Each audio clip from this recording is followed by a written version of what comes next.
আজ ভার্সিটিতে ফাগুন উপলক্ষে একটা প্রোগ্রাম রয়েছে। প্রোগ্রামে আমরা ফ্রেন্ডসরা মিলে একটা গ্রুপ ডান্স করব। সে নিয়ে অভ্রের কি রাগ। গতকাল সারাদিন এ নিয়ে অভ্র আমার সাথে কথা বলেনি। রাত 2টায় ফোন করলো অভ্র। আমি তখন গভীর ঘুমে তলিয়ে প্রায়। চোখ বন্ধ রাখা অবস্থাতেই অন্ধকারে ফোনটা রিসিভ করলাম। হ্যালো। অভ্র কিচ্ছু বলল না। আমি ওর নিঃশ্বাসের শব্দ শুনতে পেলাম। কোনো সাড়া না পেয়ে চোখ মেলে একবার স্ক্রিনে তাকালাম। সেখানে অভ্রের নাম দেখতে পেয়ে আমার মেজাজটাই খারাপ হয়ে গিয়েছিল। ইচ্ছে করছিল ওকে ফোন থেকে বের করে হারপিক খাইয়ে দিই। কোনো রকমে নিজের রাগ সংবরণ করলাম আমি। প্রায় 10 মিনিট অতিক্রম হতে চলল। অভ্র এবারও কিছুই বলল না। এবার আমি কিছুতেই রাগ নিয়ন্ত্রণ করতে পারছিলাম না। অনেকক্ষণ চোখ মুখ খিচে বসে রইলাম। রাগের চোটে আমার ঘুমে চলে গেল এই মুহূর্তে। অভ্রের কণ্ঠ ভেসে এলো এবার। ওর কথা বলার ভঙ্গিতে বুঝতে পারলাম ওর রাগ এই মুহূর্তে 10টা হক মঞ্জিল জ্বালিয়ে দিতে সক্ষম। অভ্র শান্ত অথচ কঠিন স্বরে জিজ্ঞেস করলো, ব্লক করেছিস? কোন সাহসে তুই আমাকে? আমি কিছুই বুঝতে পারছিলাম না। ব্লক করলেও আমাকে ফোন করলো কিভাবে? তখনই মনে পড়লো গতকাল নাচের প্র্যাকটিস শেষে সবাই মিলে একটা গ্রুপ ছবি তুলেছিলাম। ছবিতে নাদিমও ছিল। সেটাই ওর কাছ থেকে লুকিয়ে আপলোড করার জন্য ব্লক করেছিলাম। অবশ্য আনফ্রেন্ড না করে সোজা ব্লক করে দেওয়ার কারণ শুধুই যে রেগে থাকা তা না। অভ্রের আমার প্রতি অতিরিক্ত পজিটিভ আচরণ আমার একটুও পছন্দ না। আরে ভাই, বেস্ট ফ্রেন্ড আছি সেটাই থাক না, খামোখা বাপ হতে চাস কিসের জন্য? আমি গলার স্বর গম্ভীর করে বললাম, রেগেছিলাম। অভ্র মেজাজ শান্ত করার চেষ্টা করে বলল, নাদিমের সাথে মিশতে বারণ করেছিলাম না তোকে? কেন ছবি তুলেছিস ওর সাথে? আর তোর পাশেই কেন দাঁড়াতে হলো? মেঘা আর রুম্পাও তো ছিল, ওদের সাথে কেন দাঁড়ালো না? আমি এতক্ষণে মহারাজের এত রাগ থাকার কারণ বুঝতে পারলাম। আমার মাথায় দুষ্ট বুদ্ধি চাপলো। ওকে আরেকটু রাগিয়ে দেওয়ার জন্য বললাম, হ্যাঁ তুলেছি, তাতে কি হয়েছে? নাদিম কি তোর মতো হিংসুটে? এত কিউট সুইট ভদ্র হ্যান্ডসাম ছেলেটাকে নিয়ে তুই এত হিংসা করিস কেন অভ্র? আমার কিন্তু খারাপ লাগে না ওকে। দেখিস না সব সময় কেমন কেয়ার করে আমার। মিতু, তুমি কিন্তু ফাস্ট ফুডটা তো খেও না, এগুলোতে জীবাণু আছে। মিতু, আস্তে হাঁটো, পড়ে যাবা। How sweet. অভ্র কিছু বলো না। কিছুক্ষণ চুপ থেকে দুম করে ফোনটা কেটে দিল। সাথে সাথে ওর নাম্বার থেকে 10 সেকেন্ডের মধ্যে টেক্সট এলো, খবরদার আমার সাথে তুই আর কথা বলবি না মিতু। ও যে ভয়ঙ্কর রেগে আছে তা বুঝতে আমার আর কষ্ট করতে হলো না। ও, আপনাদের তো বলাই হয়নি, আমি মিতুয়া হক। আর এতক্ষণ ধরে যাকে নিয়ে বলছিলাম ও অভ্র, আমার বেস্ট ফ্রেন্ড। অভ্রের সাথে আমার প্রথম যখন পরিচয় হয় তখন আমার বয়স 7 বছর আর অভ্রের বয়স 10 বছর। আমরা একই এলাকাতে পাশাপাশি বিল্ডিং এ থাকতাম। আমি ওকে প্রথম দেখেছিলাম নীলা আপুর বিয়েতে। নীলা আপু আমাদের দুজনেরই প্রতিবেশী ছিল। অভ্র খয়েরি রঙের একটা শার্ট পরেছিল সেদিন, সাথে সাদা ফুল প্যান্ট। ওর হাতে রিমোট কন্ট্রোল গাড়িটা দেখে আমার যে কি লোভ হয়েছিল। কোনো কিছু না চিন্তা করে ওর হাত থেকে ছো মেরে ছিনিয়ে নিয়েছিলাম গাড়িটা। কিন্তু অভ্র আমায় কিচ্ছু বলল না, এমনকি একটু রাগলেও না। আম্মু আমাকে বোঝানোর চেষ্টা করছে মেয়েরা এইসব নিয়ে খেলে না, এটা ছেলেদের খেলনা। কিন্তু আমি কিছুতেই গাড়িটা দেবো না বলেই জেদ করেছিলাম। আমার কান্নাকাটি দেখে আন্টিও আমাকে কোলে নিয়ে আদর করতে করতে আম্মুকে বললেন, থাক ভাবি, এটা নিয়ে মিতু খেলুক, অভ্র মোটেও মন খারাপ করবে না। অভ্র আসলেই সেদিন একটুও মন খারাপ করেনি। পিট চোখে আমার দিকে চেয়েছিল। আমি অবাক হয়ে চেয়েছিলাম ওর দিকে। ছেলেটাকে আমার বড্ড অন্যরকম লেগেছিল সেদিন। অথচ আম্মু যখন আমার চেয়ে ভাইয়াকে একটু বেশি আদর করতেন, আমি সারাদিন মুখ ফুলিয়ে বসে থাকতাম। রাতে আব্বু এলে আব্বুকে অভিনয় করে বিচার দিতাম। কিন্তু এই ছেলেকে দেখো, ওর এত সুন্দর নতুন খেলনা গাড়িটা নিয়ে নিলাম, আবার ওরই মায়ের কোলে বসে আদর খাচ্ছি।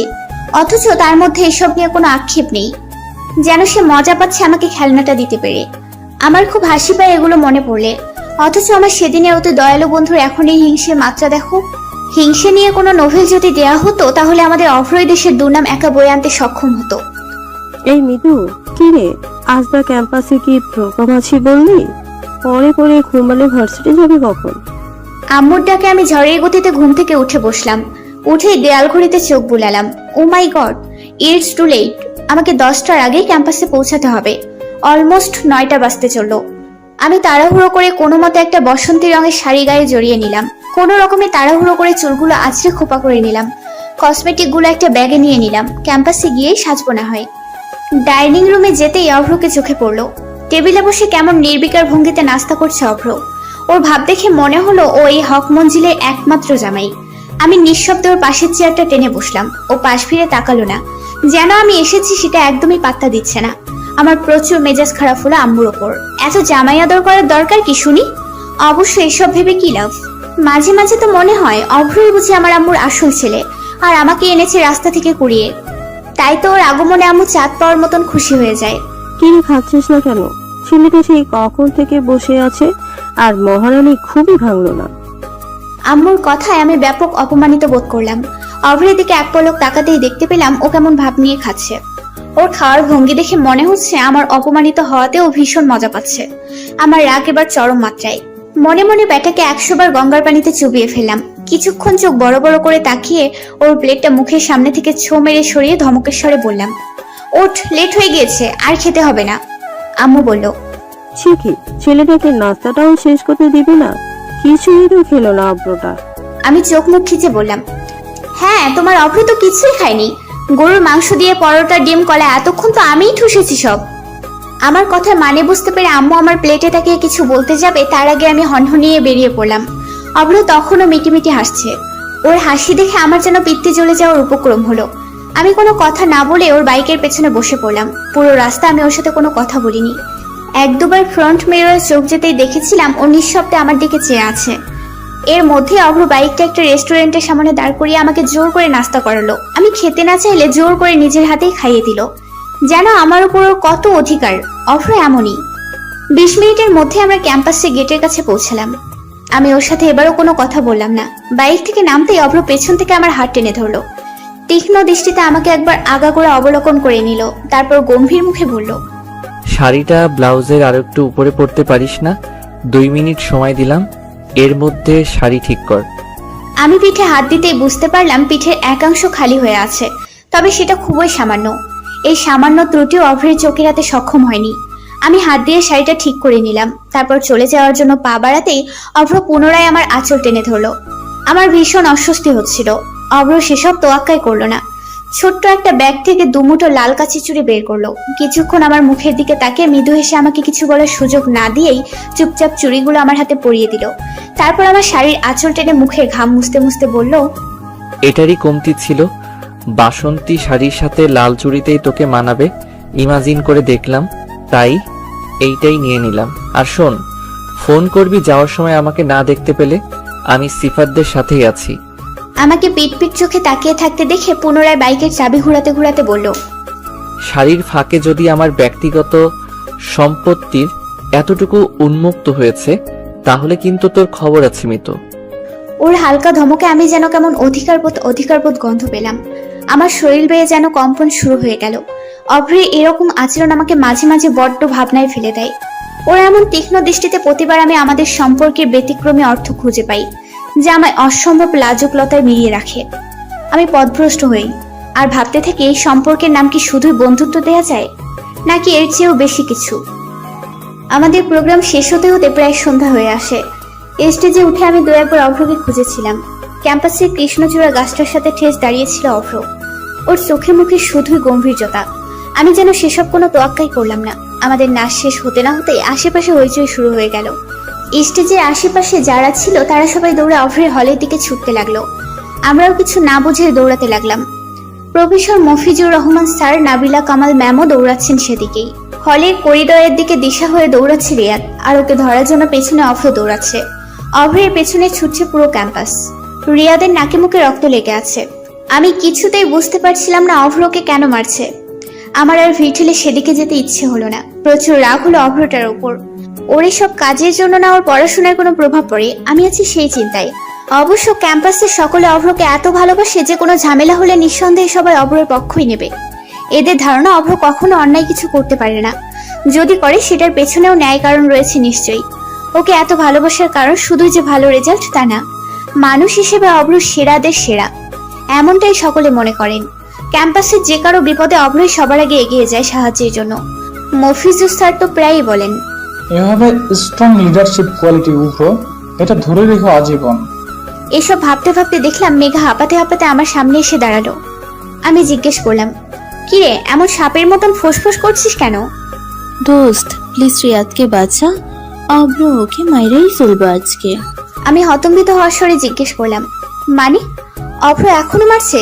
কিন্তু কারণটা কি, জানিস কিছু? আরে ভাই, আমরা স্টেজে যখন নাচতেছিলাম রিয়াদ নাকি জুম করে তোর ভিডিও নিছে। ভিডিওটা নর্মাল হলেও অভ্র অত রাখতো না, কিন্তু ও স্পেসিফিক্যালি তোকেই জুম করছে। আর এমন এমন অ্যাঙ্গেলে ভিডিওটা করছে কি বলবো তোকে। ভিডিওটা করার সময় আশেপাশের কয়েকজন দেখছে, ওরাই অব্রকে জানাইছে। মেঘার কথা শুনে আমি যেন আকাশ থেকে পড়লাম। রিয়াদ বেয়াদবটার জন্য আমার ঘৃণা যেন শতগুণ বেড়ে গেল। এই মুহূর্তে ওকে খুন করে ফেলতে ইচ্ছে হলো আমার। দোস্ত প্লিজ ওকে বাঁচা। ওর আব্বা কিন্তু এলাকার কমিশনার, কিছু একটা দুর্ঘটনা হইয়া গেলে বিপদ কিন্তু অব্রই পড়বো।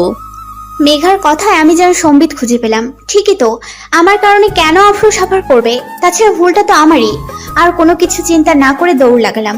অফ্র এখনো বেধড়ক ভাবে পেটাচ্ছে ওকে। আশেপাশের কেউ ওকে আটকে রাখতে পারছে না। ভিড় ঠেলে আমি ওর সামনে গিয়ে দাঁড়ালাম। অভ্র আমাকেও গ্রাহ্য করলো না, গরম চোখে শুধালো। সর সামনে থেকে। আমি সরলাম না।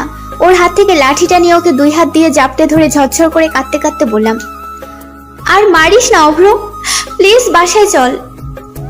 অভ্র কিছুই বলল না। হাতের লাঠিটা একপাশে ফেলে আমাকে ছাড়িয়ে নিঃশব্দে প্রস্থান নিল।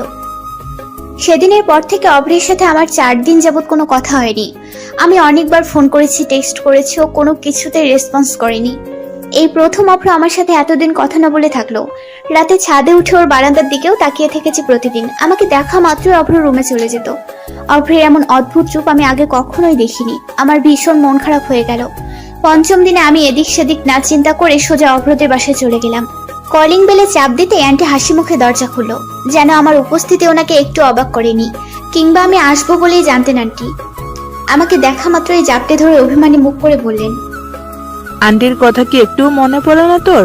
বাসা থেকে বেরিয়ে 2 পা এগোলেই তো চলে আসতে পারিস। এত নিষ্ঠুর হলে কবে থেকে রে? আমি আন্টিকে জড়িয়ে ধরে বললাম, তুমিও তো আসো না আমাদের বাসায়, নিষ্ঠুর কি আমি একা? রুম থেকে অয়ন ভাইয়ের শ্বাস শোনা গেল। কিরে মিতু, থাকিস কোথায়? তোকে তো দেখি না রে। ভার্সিটিতে উঠে বুঝি বড় হয়ে গেছিস? তাহলে বিয়ে টিয়ে দিয়ে দেই, কি বলিস? অয়ন ভাইয়ের কথায় ভাবি আর আন্টি একসাথে হেসে ফেললো। আমি মুখ ফুলিয়ে বললাম, হ্যাঁ তা তো দেবেই, খুব জ্বালাচ্ছি না তোমাদের? ভাবি আমার হাত ধরে টেনে ঘরে নিতে নিতে বললেন, হয়েছে, ভাই বোনেতে মিলে পরে ঝগড়া করবে। মেয়েটাকে বাইরে দাঁড় করিয়ে রাখার ইচ্ছে নাকি তোমাদের? সোফায় বসে আমি অয়ন ভাই আর আন্টি মিলে ক্রিকেট খেলা দেখছি। খেলা না বুঝলেও আমার ভীষণ মজা লাগছে। ভাবি একটু পরপর এটা সেটা নাস্তা বানিয়ে দিয়ে যাচ্ছে। অয়ন ভাই একটু পরপর লাফিয়ে উঠে মাথায় হাত দিয়ে গম্ভীর কণ্ঠে বলছে, শিট শিট মিতু, আজকেও মনে হয় হারবো রে। সবার সাথে খুশ গল্পে কখন দুপুর হয়ে গেল আমি খেয়ালই করলাম না। এত কিছুর মধ্যে আমি অভ্রের কথাই ভুলে গেলাম। আন্টি আর ভাবি আমাকে কিছুতেই বিকেলের আগে যেতে দেবেন না বলে সিদ্ধান্ত নিয়ে ফেলেছেন। আম্মুকেও ফোন করে জানিয়ে দিলেন যেন আমাকে নিয়ে চিন্তা না করে। বিকেলে অয়ন ভাইয়া দিয়ে আসবে বাসায়। 1:30টার মধ্যে প্রায় সকলের খাওয়াই শেষ। খেলাম না শুধু আমি। অভ্রের কথা জিজ্ঞেস করায় আন্টি বলল, বাইরে আছে কোথাও, চলে আসবে, তুই খেয়ে নে। আন্টিকে বললাম অভ্র এলে আমি খাবো। এটা শুনে আন্টি আর আমাকে জোর করলেন না, মিটিমিটি হাসলেন। আমি এই হাসির অর্থ খুঁজে পেলাম না। দুপুর 2টার দিকে অভ্র কাকবেচা হয়ে বাসায় প্রবেশ করলো। আন্টি হন্তদন্ত পায়ে ওকে তোয়ালে এনে দিল। অভ্র তখন আমাকে খেয়াল করেনি। কিছুক্ষণ পর গোসল শেষ করে পরনে একটা তোয়ালে পেঁচিয়ে খালি গায়ে আরেকটা তোয়ালে দিয়ে চুল মুছতে মুছতে ড্রয়িং রুমে প্রবেশ করলো। এসে আমাকে সোফায় বসে থাকতে দেখে অভ্র একটুও চমকালো না, এমনকি কথাও বললো না। আমি আত্মসম্মান বিসর্জন দিয়ে নিজে থেকে বললাম, কেমন আছিস অভ্র? ফোন ধরিস না কেন তুই? তোর সাথে কথা না বললে আমার মাথা কিলবিল করে বন্ধু। অভ্র তীক্ষ্ণ দৃষ্টিতে আমাকে একবার দেখে নিল। আমার কথা জবাব না দিয়ে বলল, খেয়েছিস? না। আমিও খাইনি। ওঠ, আমাকে ভাত বেড়ে দিবি। আমি ভ্রু কুচকে ওর দিকে চেয়ে রইলাম। বলে কি, যে মেয়েকে এখনো আম্মু ভাত মুখে তুলে না দিলে খাই না, তাকে কিনা ভাত বেড়ে দেওয়ার আদেশ করা হচ্ছে? অভ্র আমায় হা করে তাকিয়ে থাকতে দেখে পুনরায় বলল, কথা কানে গেল না মনে হয়? আমি না খেয়ে আছি, কেউ কি শুনতে পেলো? আন্টি অলরেডি সব খাবার টেবিলে গুছিয়ে রেখেছিলেন আমাদের জন্য। আমি সেগুলোই অভ্রের প্লেটে একটু একটু করে বেড়ে দিলাম। তারপর বসে নিজের প্লেটে ভাত নিতে যেতেই অভ্র আমার হাত টেনে ধরলো। কি হলো? অভ্র কোনো জবাব দিল না। তারপর নিজের প্লেটের খাবার থেকে মেখে আমাকে খাইয়ে দেওয়ার জন্য হাত বাড়ালো। আমি কিছুই বুঝতে পারছিলাম না। আমাকে চুপ থাকতে দেখে অভ্র বলল, হা করবি নাকি দিব এক চর? আমি হা করলাম। অভ্র আমাকে খাইয়ে দিচ্ছে। রান্না এত ভালো হয়েছে যে আমি খেয়ালই করলাম না অভ্র শুধু আমাকেই খাইয়ে দিচ্ছে, নিজে কিছুই খাচ্ছে না। আমি হাত মুখে নিতে নিতে বললাম, তুই খাচ্ছিস না যে? অভ্র এবারও কিছুই বলল না। খাওয়া শেষ হলে নিজ হাতে খাবারগুলো গুছিয়ে রাখলো। তারপর প্লেটগুলো ধুতে ধুতে বলল, বাইরে থেকে খেয়ে এসেছি আমি। অভ্রকে আমি বহু সময় ধরে চিনি, আবার যেন একদমই চিনি না। মাঝে মাঝে আমার ভীষণ কৌতূহল হয় অভ্রকে জানবার জন্য। এই ছেলেটাকে মাঝে মাঝে আমার কেমন অন্যরকম মনে হয়। এই অভ্র আমায় প্রতি কাজে উপলব্ধি করায় সে আমায় প্রতিনিয়ত বিস্ময় করা থেকে কখনোই বিরত থাকবে না। আমাকে তাকিয়ে থাকতে দেখে অভ্র বলল, চা খাবি? আমি মাথা উপর নিচ করে বুঝালাম হ্যাঁ খাবো। কিছুক্ষণের মধ্যে অভ্র চা বানিয়ে আনলো। আমি চা খেতে খেতে টিভি দেখছি আর অভ্র আমার পাশে বসে কানে হেডফোন লাগিয়ে গান শুনছে। আমার বারবার মনে হচ্ছে অভ্র আমার দিকে তীক্ষ্ণ দৃষ্টিতে চেয়ে আছে। আমি পাশ ফিরে তবুও তাকাই না। অভ্রের অনেক আচরণের অর্থ আমি বুঝি, তবুও যেন বুঝি না। ওর চোখ দুটো প্রতিবার আমায় অনেক কিছুই বলে। আমি তবুও মুখ ফিরিয়ে নেই এবং তাদের জানিয়ে দিই আমি তার চক্ষুদয় করতে ইচ্ছুক নই। কোথায় যেন একটা ব্যারিকেড আমার, আবার কোথাও তীব্র যন্ত্রণা অব্রবিহীন। এত কিছুর মধ্যেও যেটা আমি চাইলেও অস্বীকার করতে পারি না তা হলো অভ্র আছে বলেই মিতু ভালো থাকে, অভ্রই তাকে ভালো রাখে। বৈশাখের কাঠফাটা রোদে প্রকৃতি এখন বিবর্ণ প্রায়। এই রুদ্ররুক্ষ সকালে আমি আর অভ্র ভার্সিটিতে যাওয়ার জন্য বের হলাম। এই মুহূর্তে আমি যে তেতে অমলেট হয়ে যাচ্ছি সেদিকে এই স্বার্থপর প্রকৃতির কোনো খেয়াল আছে? নেই। রাস্তায় বের হয়ে আমার মনে হলো পৃথিবীর সব ফালতু ব্যাপার নিয়ে মানুষের যত আক্ষেপ, অথচ চৈত্রের রাক্ষসী রূপের বর্ণনা দিয়ে কোনো কবি সাহিত্যিকরা কি বিভৎস কিছু লিখতে পারেনি? চাইলেই লিখতে পারতো, কিন্তু এসব লিখে মিতুকে তৃপ্তি দেওয়ার মতন মহান হৃদয় কোনো কবি সাহিত্যিকদের নেই। তাতে কি? মিতু এসবের ধার ধারার মেয়ে নয়। মিতু অলওয়েজ সো বুড়ো আঙুল to all irritating things and move on. আজ আর অভ্র বাইক নিল না, আবার রিক্সাও নিতে চাইল না। এই ছেলেটার মতিগতি আমি মাঝে মাঝে বুঝে উঠতে পারি না। এটাকে কখনো কখনো আমার নিউটনের সূত্রের মতন জটিল মনে হয়। এই জটিল লোকের নাকি আজ হেঁটে হেঁটে ভার্সিটি যাওয়ার মতন মোস্ট অ্যানোয়িং অ্যান্ড ইউয়ার্ড ইচ্ছেটা হলো। আমার রক্তলাল চোখে তাকিয়ে থাকাও যেন তার সেই মুহূর্তে বাড়াভাতে ছাই দেওয়ার মতন মনে হলো। আরে ভাই, তোর রোদ খাইতে ইচ্ছে করলে সারাদিন চিত হইয়া শুইয়া থাক মরুভূমিতে, না হয় সূর্য ব্লেন্ডার কইরা জুস বানাই খা। আমাকে কেন টানতেছিস এসবে? জীবনে কি ক্ষতি করছি আমি তোর? তোকে বন্ধু বানানোর শাস্তি এত তিতা? ইয়া মাবুদ, আমাকে এই গরু সঙ্গ ত্যাগ করার তৌফিক দান করুন। আমার একটু হাঁটতে ইচ্ছে হচ্ছিল না। বারবার বিরক্তি নিয়ে অভ্রের দিকে চোখ বড় বড় করে তাকাচ্ছি, কিন্তু ব্যাটার সেসবে পরোয়া করার মতো নরম মন হলো না। এবার বিরক্তি নিয়ে থম মেরে দাঁড়িয়ে পড়লাম আমি। আমাকে দাঁড়িয়ে থাকতে দেখে অভ্র চোখের ইশারায় আমাকে দাঁড়িয়ে থাকার কারণ জানতে চাইলো। আমি টলমল চোখে শুধালাম, একটা রিক্সা ডাক না প্লিজ। এই অসহ্য গরমে কেউ হেঁটে যায়? ক্যাম্পাস তো আরো অনেক দূরে, কিভাবে যাব? অভ্র ডোন্ট কেয়ার ভাব নিয়ে বলল, আজকে ক্যাম্পাসে যাব এটা তোকে কে বলল? আর এইটুকু রাস্তা হাঁটতে তোর শরীরে ঠোসা পড়ে গেল? তোর বাপ তোকে প্রোটিন জাতীয় খাবার থেকে বঞ্চিত থাকতে বলেছে বুঝি? নিয়ম করে পুষ্টিকর খাবারের পরিবর্তে হরলিক্স খাওয়ালে তো এমনই হওয়ার, নাকি তোর বাপের জাপানি টাকায় আকাল পড়েছে? ওর কথায় আমি যেন আকাশ থেকে পড়লাম। এই অসভ্য অভদ্রটার সাথে আমার এক পাও এগোতে ইচ্ছে হলো না। আমি বিরক্তি নিয়ে বললাম, কথায় কথায় আমার বাপকে কেন টানিস অভ্র? আব্বু তোকে পছন্দ করে না বলে তুইও বড়দের রেসপেক্ট করবি না? আর ক্যাম্পাসে না গেলে আমাকে টেনে হেঁচড়ে কেন আনলি তুই? তোর চেহারা দেখাইতে? অভ্র শার্টের কলার ঝাঁকাতে ঝাঁকাতে বলল, তাকাতেই পারিস। আফটার অল আমার মতন স্মার্ট বয় পাশাপাশি হাঁটলে যে কোনো মেয়েরই মনোযোগ স্ট্যাচু হয়ে যাবে। ওর কথায় আমি বিরক্তিতে চোখ বন্ধ করে নিলাম। এই মুহূর্তে আমার ইচ্ছে হচ্ছে অভ্রের চুল ছিঁড়ে গরু ছাগলকে খাইয়ে দিতে, কিন্তু আফসোস পারলাম না। আমাকে এভাবে তাকিয়ে থাকতে দেখে অভ্র বলল, তোর কোনো আইডিয়া আছে তোকে যে পেটনির মতন লাগছে? চোখ সরা। তোর এই চোখে তাকায় থাকা অবস্থায় একটা ছবি নিলে আমাদের শিক্ষককে পেটনি বলে চালিয়ে দিয়ে ভাত খাওয়ানো যাবে মিতু। নেহাত আমি ভীষণ দয়ালু, তাই তোর এসব ভয়ঙ্কর রূপ রোজ দেখার পরেও হার্ট অ্যাটাক করবি না। তোর জন্য মায়া লাগে তো। ওর কথায় রেগে আমি রণমূর্তি রূপ ধারণ করলাম। আমাকে এক্ষুনি বাসায় দিয়ে আসবি তুই অভ্র। অভ্র শার্টের হাতা ফোল্ড করতে করতে বলল, চুপ থাক একটু, আর হাঁটতে না পারলে কোলে ওঠ আমার। তোকে কোলে নিতে আমার কিন্তু প্রবলেম নাই। Are you ready darling? আমি বিরক্তি নিয়ে বললাম, ইম্পসিবল, গো টু হেল, আমি একাই যেতে পারবো বাসায়। অভ্র আমার হাত টেনে বলল, আরে বাপ, একটু পরে তো বাসে উঠবই, এমন করছিস কেন?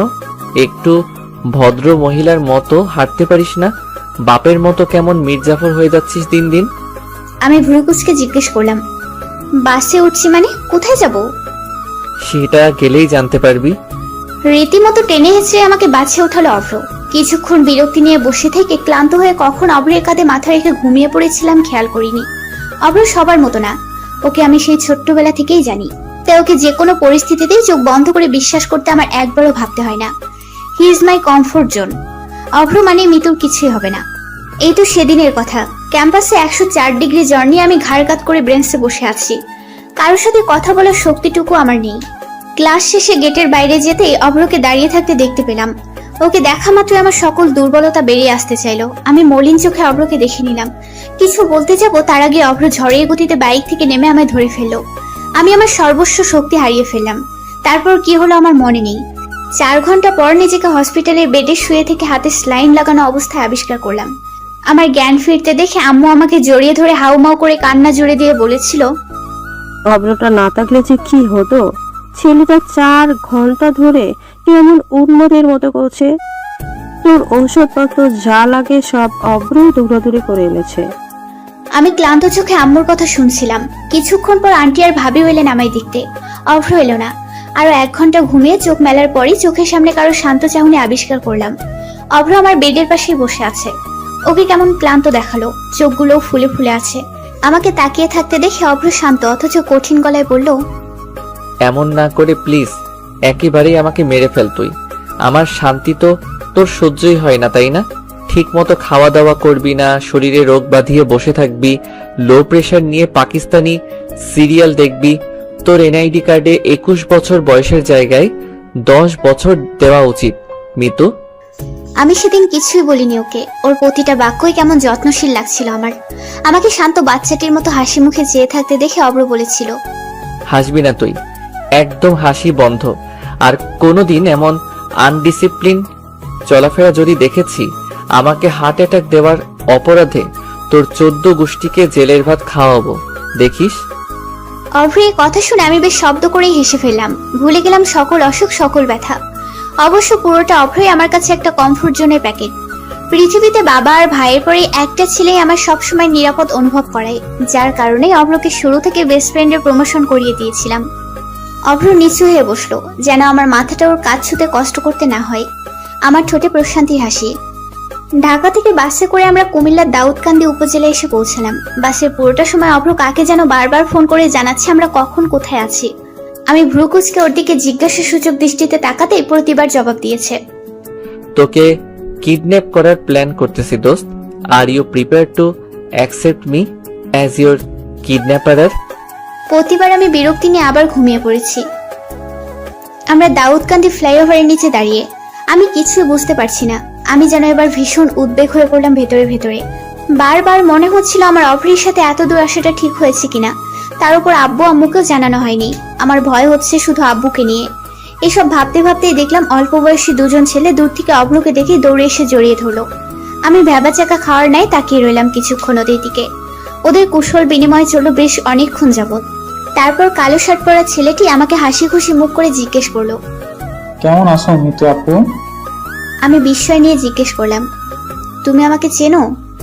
ছেলেটি হেসে জবাব দিল, হ্যাঁ, উগ্র ভাইয়া, ফুপি, অয়ন ভাইয়া, ওরা সবাই তো তোমার কথা বলে। তোমার ছবিও কতবার দেখিয়েছে ফুপি আমাদের। আন্টিকে বারবার ফুপি বলাতে আমার বুঝতে অসুবিধা হলো না অভ্র আমাকে ওর নানা বাড়ি নিয়ে এসেছে। আমি বুঝতে পারছি না অভ্র হঠাৎ এখানে কেন নিয়ে এলো আমায়। আবার মনে মনে ভাবতে লাগলাম হয়তো কোনো কাজে এসেছে, আর কোনো সঙ্গ না পেয়ে আমাকেই টেনে হিঁচড়ে নিয়ে এসেছে। কিন্তু আন্টি ওদের আমার ছবি দেখিয়েছে, ব্যাপারটা কেমন রহস্যজনক মনে হলো আমার। আমি কৌতূহল নিয়ে অভ্রকে জিজ্ঞেস করলাম, অভ্র, এখানে কেন আসলাম আমরা? বিকেলের আগে যেতে পারবো তো? আমি কিন্তু বাসাতে এসব ইনফর্ম করি নাই, তুই ভালো করেই জানিস সেটা। অভ্র আমার সামনে উঠতে থাকা চুলগুলো কানের কাছে গুজে দিয়ে বলল, আপনার সেসব নিয়ে ভাবতে হবে না ম্যাডাম। তাছাড়া আপনি এখানে আছেন সেটা আন্টি অলরেডি জানে। আমি আটকে উঠে জিজ্ঞেস করলাম, জানে মানে? এই অভ্র, তুই বলে দিস আম্মুকে? হায় হায়, এখন কি হবে? আব্বু জানতে পারলে আমি শেষ রে। আর আম্মু জানলে তুই আমাকে কেন জানালি না আগে? অভ্র বিরক্তি নিয়ে বলল, জানালে মনে হয় তুই ঢ্যাং ঢেঙিয়ে চলে আসতি। বেশি কথা বলিস তুই, চুপচাপ হাট। আর আমি বলিনি কিছুই। আম্মুই গতকাল আন্টিকে বলেছে যাতে তোকে দীপার বিয়েতে যেতে দেয় আমার সাথে। আম্মুরা গতকালই এসে পড়েছে। আমরা বিপা মানে তোর মামাতো বোনের বিয়েতে এসেছি অভ্র? এই গাধা, আগে বলতে পারিসনি এটা? আগে বলে আমি ভালো কিছু পরে আসতে পারতাম। শিট, একটু দেখ তো আমাকে ঠিকঠাক লাগছে কিনা। অভ্র তীক্ষ্ণ দৃষ্টিতে আমাকে একবার আগাগোড়া দেখে নিয়ে মুখে রহস্যময় হাসি ঝুলিয়ে চুপচাপ হাঁটতে লাগলো। ওকে চুপ থাকতে দেখে আমি জিজ্ঞেস করলাম, কি রে, কেমন লাগছে বললি না তো? অভ্র আমার দিকে এক পলক তাকিয়ে দুঃখী দুঃখী কণ্ঠে হাত জোর করে বলল, মিতু প্লিজ আমাকে বাঁচতে দে, আর কোনোদিন এত নিখুঁতভাবে তোর দিকে তাকাতে বলবি না। আমি যথেষ্ট ধৈর্যশীল মানুষ, তুই কিন্তু আমার মতো নিষ্পাপ পুরুষের ধৈর্য পরীক্ষা করছিস। আমি বিস্ময় নিয়ে ভেবাচেকা খাওয়ার নেয় মাথা চুলকাতে চুলকাতে প্রশ্নসূচক দৃষ্টিতে ভ্রুকুচকে তাকিয়ে রইলাম ওর দিকে। ওর কথায় আগামাতে কিছু বুঝতে পারছিলাম না আমি। আমাকে কেমন লাগছে সেটা বলতে হলে ওকে ধৈর্য ধরতে হবে? অদ্ভুত তো। হাঁটতে হাঁটতে আমরা চলে এলাম গন্তব্যে। অভ্রদের নানু বাড়িটা কিছুটা পুরোনো দিনের বাড়িগুলোর মতো। ওর মা বাবা সবাই একই ছাদের নিচে থাকেন, অর্থাৎ জয়েন্ট ফ্যামিলি। বাড়িতে ঢুকতেই বাচ্চাদের ছোটাছুটি, চিৎকার চেঁচামেচি শুনতে পাওয়া গেল। আমাকে দেখতে পেয়ে মামুনিরা এমনভাবে জড়িয়ে ধরলেন যেন আমাকে তারা আগে থেকেই জানেন চেনেন। আমি অফ্রের নানা বাড়ির মানুষ বলতে বিপাদে দেখেছিলাম একবার অফ্রের বাসায়। তাছাড়া বাকি সকলের গল্প আন্টির থেকে শোনা, কখনো সামনে থেকে দেখার সৌভাগ্য হয়নি। সকলের হইচই শুনতে পেয়ে আন্টি আর ভাবি দোতলা থেকে দৌড়ে নামলেন। ভাবি এসে আমাকে জড়িয়ে ধরে ফিসফিস করে বলতে লাগলেন, অভ্র কিন্তু আসতে চায়নি। যে বললাম মিতুকে নিয়ে এসো, ওদের বাসায় গতকাল বলে দিয়েছি, অমনি হনহনিয়ে চলে এলো। ভাবো একবার কত হিপোক্রিয়েট দেবর আমার। ভাবির কথা শুনে আমি আর হাসি দমিয়ে রাখতে পারলাম না, বেশ শব্দ করেই হেসে ফেললাম। অচেনা পরিবারের কথা মাথায় এলো না আমার হাসির শব্দে আশেপাশে সকলের দৃষ্টি এখন আমার দিকে। কেবল প্রশ্নসূচক দৃষ্টিতে তাকিয়ে আছে সবাই। আমি একটু ইতস্তত বোধ করলাম। এরপর কারো দিকে নজর যেতেই দেখতে পেলাম কেবল একজন পুরুষের দৃষ্টি শান্ত। আশেপাশের কাউকে পরোয়া করলো না সে বেপরোয়া পুরুষ। কেমন বিস্ময় নিয়ে তাকিয়ে রইল অভ্র, যেন এর চেয়ে সুন্দর হাসি সে আজন্ম দেখেনি। চারদিকে এত হইচই দেখে কেমন উৎসব মুখর মনে হচ্ছে সবকিছুই। এই কয়েক ঘন্টায় সবাই আমাকে এত আপন করে নিল যে আমার মনে হচ্ছে না আমি এদের রক্তের কেউ নই। অভ্রের সব কাজিরাই আমাকে সঙ্গ দিচ্ছে। তার মধ্যে একজন আছে যাকে আমার ভীষণ ভালো লাগলো। মেয়েটার নাম স্মৃতি। বাকি সবার চেয়ে ওকে আমার বেশ মিষ্টি লেগেছে। মেয়েটা অত্যন্ত মিশুক ধরনের। এইটা নাও। আমার হাতে একটা প্যাকেট ধরিয়ে দিয়ে স্মৃতি পুনরায় নিজের কাজে চলে গেল। এমনকি প্রশ্ন করার সময়টুকুও দিল না। আমি খুলবো না ভেবেও কৌতূহল নিয়ে প্যাকেটটা খুলেই ফেললাম। একটা সাদা গোলাপ আর একটা সবুজ রঙের শাড়ি। আমি বিস্ময় নিয়ে কিছুক্ষণ তাকিয়ে শাড়ির ভাঁজ খুলতে একটা চিরকুট বেরিয়ে এলো, যাতে খুব যত্ন করে লেখা, শুভ্র ফুলের খোপায় যেন শুভ্র ফুলই দেখতে পাই। আমার ফুলের জন্য শাড়ির চেয়ে শ্রেষ্ঠ উপহার অন্যটি পেলাম না। আমার খুব ইচ্ছে হয় জানিস, তোকে আজীবন শাড়িতে দেখার। গিন্নিদের মতো শাড়ি পরে আমাকে শাসন করবি, ভাত বেড়ে খাওয়াবি, আমার বাচ্চাদের খেয়াল রাখবি, আরো কত শত ভাবনা আমার। সেসব ভাবনা আপাতত দমিয়ে রাখলাম। শোন, পাশে আরেকটা প্যাকেটে পেটিকোট আর ব্লাউজ আছে। এই মুহূর্তে রেডিমেডটাই ম্যানেজ করতে পেরেছি, ফটাফট পরে ফেল। আমি বারান্দায় দাঁড়িয়ে চিরকুটটা পরে থম মেরে বসে পড়লাম। আমি খুব লজ্জা লাগছিল আমার। এটা যে অভ্রই পাঠিয়েছে তা যেন বিশ্বাস করতে চাচ্ছি না। আমার কেন জানি না একটুও রাগ হলো না অভ্রের ওপর। ওর সামনে গিয়ে জিজ্ঞেস করতে ইচ্ছে হচ্ছে না কেন লিখেছি সেগুলো, কোন অধিকার নিয়ে। আমি শাড়ি পরেছি বেশ অনেকক্ষণ হয়, কিন্তু আমার কেন জানি না বাইরে যেতে সাহস হচ্ছে না। শরীরের শীতল কাপড় নিয়ে বসে রইলাম রুমেই। এই অভ্রকে আমার জানা নেই। এ যে এক অন্যরকম পুরুষ। তার তীক্ষ্ণ দৃষ্টিতে তাকিয়ে থাকা আবেগময় চিরকুট আমায় যেন খুব বিশাল কিছুর ইঙ্গিত দিচ্ছে। এসব ভাবতে ভাবতে হঠাৎ দরজায় ছিটকানি লাগানোর আওয়াজ কানে এলো আমার। আমি ঝটপট পেছনে তাকালাম। অভ্র। ওকে দেখে আমার তাৎক্ষণিক কি যেন হলো। আমার মুখে কোনো শব্দ নেই। লজ্জায় ভয়ে আমি মিয়ে গেলাম। নিঃশব্দ পায়ে আমার সামনে এসে দুই হাত বেঁধে কেমন নির্বিকার ভঙ্গিতে দাঁড়ালো অভ্র। আমি চোখ তুলে তাকাতে পারলাম না। অভ্র স্বাভাবিক কণ্ঠে বলল, আমাকে এতক্ষণ দাঁড় করিয়ে রাখার জন্য তোকে কি শাস্তি দেওয়া যায় বলতো? আমি আমতা আমতা করে বললাম, অভ্র প্লিজ, আমার কেমন যেন লাগছে, তুই চলে যা। কেউ এসে পড়লে ব্যাপারটা খারাপ দেখাবে। তক্ষুনি আন্টির কণ্ঠ ভেসে এলো, কি রে মিতু, রেডি হচ্ছিস নাকি? দরজা বন্ধ কেন? আমি ভয়ে জবুঠুবু হয়ে ঢোক গিলে অফ্রির দিকে তাকালাম। আমার অবস্থা দেখে অব্র ঠোঁট টিপে হাসছে। ভীষণ রাগ হলো ওর ওপর। আমি কাঁপা কাঁপা গলায় জবাব দিলাম, আর 10 মিনিট দাও আন্টি, আমি অলমোস্ট রেডি হয়ে গিয়েছি। আন্টি চলে গেল, সাথে রেখে গেল তারই গর্ভে ধারণ করা আতঙ্কটাকে। আমি চোখ বড় বড় করে অফ্রির দিকে তাকালাম। কড়া গলায় কিছু বলতে যাব, তখনই ওর শীতল হাতের স্পর্শ আমার ঘাড়ে লাগলো। অভ্র পেছন থেকে আমার গলাটা ধরে একদম ওর মুখের সামনে নিয়ে এলো। আমি চোখ বন্ধ করে ফেললাম। আমাকে কিছু বলার সুযোগ না দিয়ে ওর ঠোঁটের স্পর্শ বসিয়ে দিল আমার গালে। তারপর কানের কাছে ফিসফিস করে বলতে লাগলো, তুই নিকোটিন কিংবা অভ্যাস নস, তুই আমার মায়াবতী মিতু। পৃথিবীর সকল আসক্তি আমায় কাবু করে রাখলেও সেখান থেকে একমাত্র আমাকে ফিরিয়ে আনতে সক্ষম তোর স্নিগ্ধ মুখ, তোর কাজল রাঙা চোখ, তোর চিবুকের তিল, আর বলে অভ্র আমার আরো কাছে আসতে লাগলো। আমি একটু একটু করে পেছাতে পেছাতে দেয়ালের সাথে ধাক্কা খেলাম। আমার চোখ তখনও বন্ধ। অভ্রের তপ্ত নিঃশ্বাসের শব্দ তখনও শুনতে পাচ্ছি আমি। সম্বিত ফিরে আসতেই চোখ বন্ধ রাখা অবস্থাতে আমি ওকে ধাক্কা দিয়ে দূরে সরিয়ে দিলাম। আমার সারা শরীরে কাঁপুনি শুরু হয়ে গেল। এই আপু, কি হলো? চোখ বন্ধ করে দাঁড়িয়ে আছো কেন? শরীর খারাপ লাগছে? স্মৃতির ডাকে আমি সম্বিত ফিরে পেলাম। তাৎক্ষণিক নিজের ঘাড়ে হাত রাখতেই ভাবতে লাগলাম, আসলেই কি অভ্র এসেছিল, নাকি এটা শুধুই আমার কল্পনা। না, শরীর খারাপ না, তুমি যাও, আমি আসছি। কেমন একটা অদ্ভুত চিন্তায় পড়ে গেলাম। অভ্র এমন কিছু করেছে আমার মন কিছুতেই বিশ্বাস করতে চাইছে না। ভাবতে ভাবতেই বসে পড়লাম আমি। তখনই ফ্লোরে অভ্রের ঘড়িটা দেখতে পেলাম। আমার চোখে শুধুই বিস্ময়।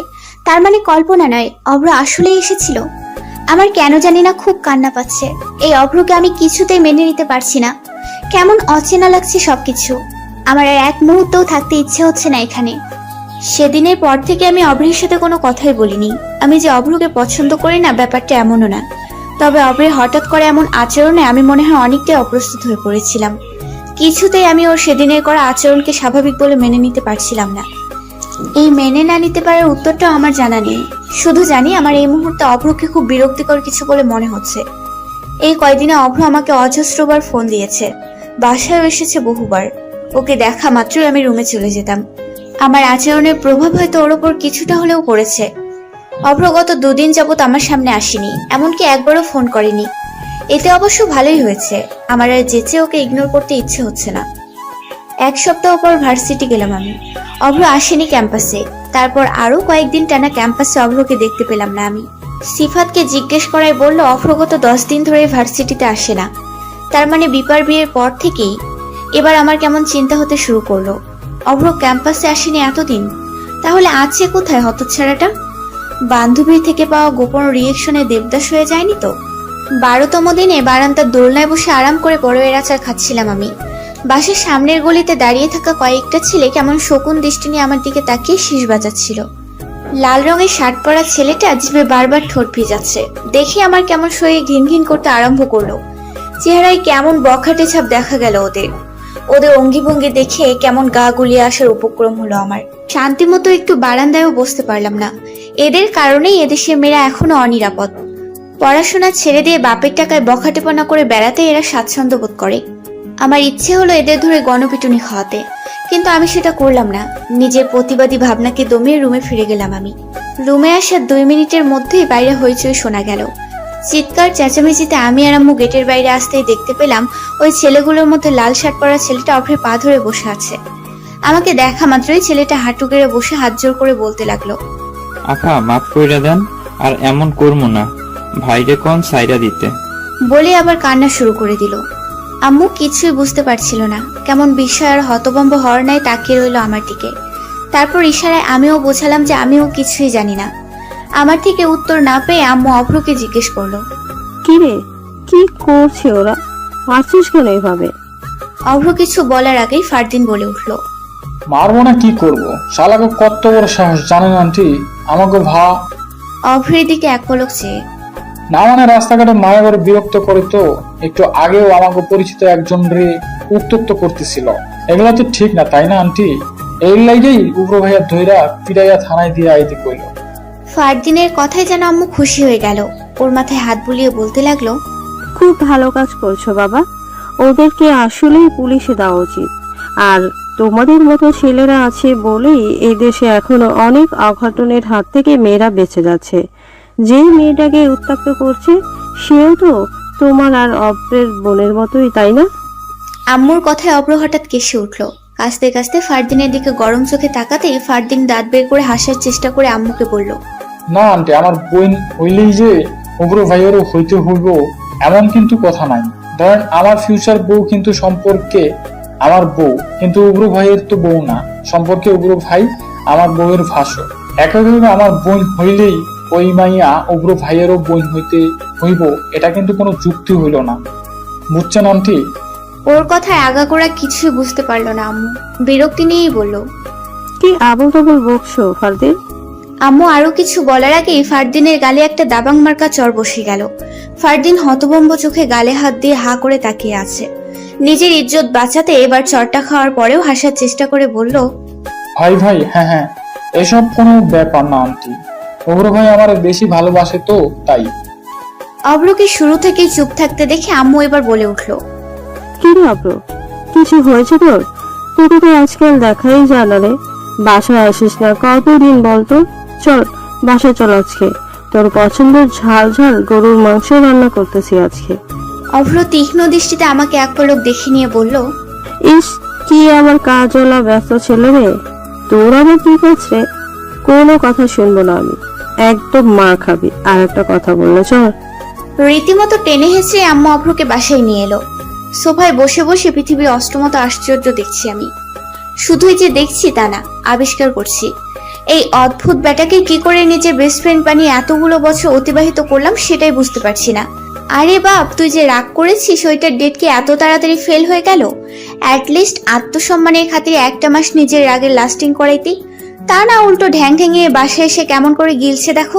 মনে হচ্ছে তার রেজিস্ট্রি করে শ্বশুর বাড়ি।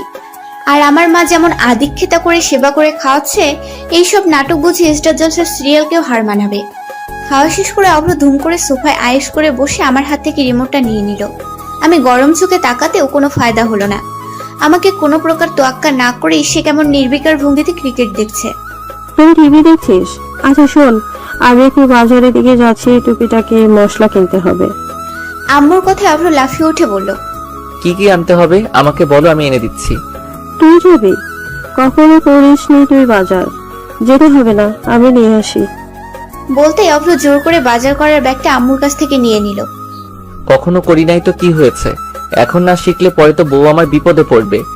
আমি থাকতে আমার বউ না খেয়ে থাকবে? না, তা তো হতে পারে না। অভ্রের বউ মানে অভ্র তাকে মাথায় করে রাখবে।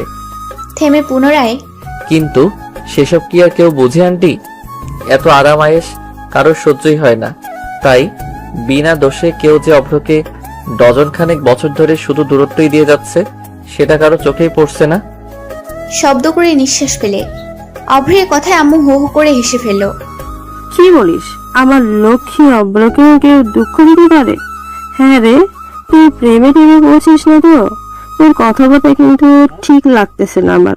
তবে যাই বলিস, বিয়ে করলে একটা গুলি মেয়েকে করবি, বুঝলি? আমরা দেখে শুনে বিয়ে করাবো। অভ্র আক্ষেপের স্বরে বলল, সেই ভাগ্য কি আর আমার আছে? আমার তো এমন মেয়ে পছন্দ যে আসলে কোনো কাজই পারবে না, পারবে শুধু জামাইয়ের মাথা খেতে, খাবে না হয় একটু মাথায়। এই আর এমন কি? শখের নারীর জন্য না হয় নিজের অতি মূল্যবান মাথাটাই বিসর্জন দিলাম। কথাটা বলে অভ্র আমার দিকে এক পলক তাকালো। ওর এক একটা কথা আমার রাগ তরতর করে বাড়িয়ে দিচ্ছে। সাথে আম্মু কেমন দুঃখ প্রকাশ করে আবার ওকে সঙ্গ দিচ্ছে দেখো। দুনিয়ার সকল প্রকার সার্কাস আমার ঘরেই। 30 মিনিটের মধ্যে আবার বাজার নিয়ে ফিরল। আম্মু গোসল করছিল বাথরুমে, আমি সোফার কাভারগুলো ঝাড়ছিলাম। দরজা খুলতেই অভ্রের ক্লান্ত চেহারা চোখে পড়লো আমার। কপাল বেয়ে তত্তর করে ঘাম পড়ছে ওর। কেমন নিষ্পাপার স্নিগ্ধ দেখালো ওকে। শ্যামবর্ণ চেহারায় হালকা খোঁচে খোঁচা দাড়ি, চেহারায় কেমন পুরুষত্ব ভাব ফুটে উঠেছে। আমি এর আগে কখনো অভ্রকে এমন ভাবে খেয়াল করে দেখিনি। কেমন মায়াবী আর আদুরে। মুহূর্তে আমার সারা শরীর বেয়ে রোমাঞ্চকর অনুভূতি ছেয়ে গেল। আমাকে পলকহীন তাকিয়ে থাকতে দেখে ধমকের স্বরে বলল, কি সমস্যা? ব্যাগগুলো নিয়ে যে দাঁড়ায় আছি, চোখে লাগতেছে না? একে তো এই গরমে একটা রিক্সা পাইলাম না, তার উপর বাইরে দাঁড় করে সঙ্গের মতো সামনে দাঁড়ায় আসার সামনে। এত কষ্ট করে আইলাম, কই একটু বাতাস করবি? ওনা দিয়া ঘাম মুইছা দিবি তা না, স্ট্যাচু হইয়া দাঁড়ায় আছে। তোর মন থেকে কি মায়া দয়া নামক শব্দ দুইটা নাই হইয়া গেছে রে? মূর্তির মতো দাঁড়ায় না থাইকা সর সামনে থাইকা। আমি হতভম্ব হয়ে গেলাম ওর কথায়। এইটুকু একটা কারণে এত কথা শোনানোর কোনো দরকার ছিল? গন্ডার একটা। ড্রয়িং রুমের সোফায় বসে অভ্র ক্লান্ত মুখে শার্টের বোতাম খুলতে খুলতে বলল, নিচ থেকে না বললে তো বিষ ছাড়া কিছুই খাওয়াবি না। মাথায় তো গোবর ছাড়া কিছুই নাই। এক গ্লাস শরবত বানাই নিয়ে আয় যা। কত বড় সাহস! আমাকে মিতুয়া হককে অর্ডার করা হচ্ছে? আজকে উপকার না করলে বেটা তোকে সত্যি বিষ খাওয়াইতাম। দাঁড়ায় আসোস কেন? মনে মনে তো ঠিকই 14 গোষ্ঠী তুইলা গালি দিতেছিস। অবশ্য তোর মতন গোবর মাথার গালি কি হইতে পারে আমার জানা আছে। গন্ডারের গন্ডি পার কইরা অন্য কোনো গালি আবিষ্কার করার মতন বুদ্ধি তোর নাই। অভ্র বেশ আয়েশ করেই শরবতটা খেলো, কিন্তু মুখে বলল, খুবই বাজে বানাইছিস। এত বাজে ট্রেনিং তোকে কোন ইউটিউবার দেয়? আন্টি এত বাজে শরবত বানানো কিছুতেই শিখাবে না, নেভার এভার। বলতে বলতে আমার ওড়না দিয়ে কেমন স্বাভাবিক ভঙ্গিতে মুখ মুছতে লাগলো, যেন এটা তার অধিকারের মধ্যে পড়ে। আমি কিছুই বলতে পারলাম না, বরাবরের মতোই ওর আচরণে কাবু হয়ে গেলাম আমি। অভ্র চলে গেল, সাথে রেখে গেল অজস্র প্রশ্ন। এই বিরক্তিকর মানুষটা আমায় এত নিখুঁতভাবে জানে, এই আমাকে আমার চেয়েও বেশি জানে, কি করে জানে? He is a magic man, নাকি এই ম্যাজিক শুধু মৃত্যুর ক্ষেত্রেই? আর মাত্র 4 মাস পরেই 4র্থ বর্ষের ফাইনাল পরীক্ষা আরম্ভ হতে যাচ্ছে। সারা বছর পড়াশোনার সাথে দেখা সাক্ষাৎ না থাকলেও এই সময়ে ব্যাচের সবার মধ্যেই একটা ব্যস্ততা মুখর পরিবেশের সৃষ্টি হয়েছে।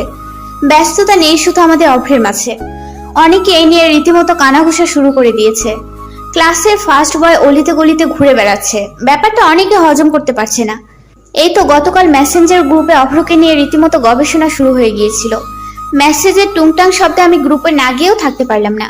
ওদের গবেষণায় এক পর্যায়ে কাঙ্ক্ষিত মানুষটি আগমন ঘটলো।